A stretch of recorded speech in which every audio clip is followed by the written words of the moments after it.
এটা হলো খানাছড়া। এইটা যদি আমার মনে হয় এখন পর্যন্ত খানাছড়া সিলেট মহানগরের ভিতরে সবচেয়ে কম জায়গা দখল হয়েছে।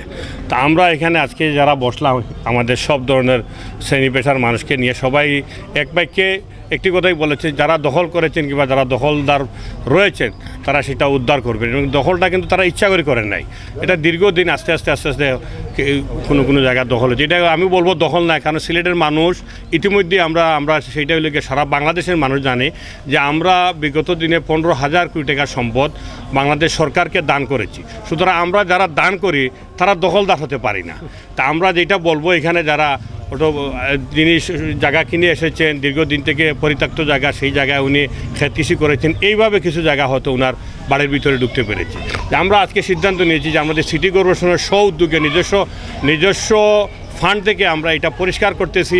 আগামী দিন থেকে আমরা যে সিদ্ধান্ত নিলাম আজকে এলাকাবাসীকে নিয়ে, যে আমরা 100 ফিট 150 ফিট পরপর আমরা একটা ফিলার তৈরি করব এখানে আমাদের মূল ছড়ায়। এরপরে হলে যারা আছেন তারা ভেঙে দিবেন, ওরা যে ভাঙেন না তাইলে আমরা আমাদের গাড়ি দিয়ে ভাঙবো, এটাই হলো মূল বিষয়। তা এটা অনেক দিনের প্রক্রিয়া, সেই প্রক্রিয়াটা আমরা শুরু করেছি। ইনশাআল্লাহ এটা সুন্দরভাবে সমাধান হবে, এবং কি সুন্দরভাবে সর্বপ্রথম এই এলাকায় একটি দখলমুক্ত হবে এবং এটা সুন্দর একটা ওয়াকওয়ে হবে এখানে।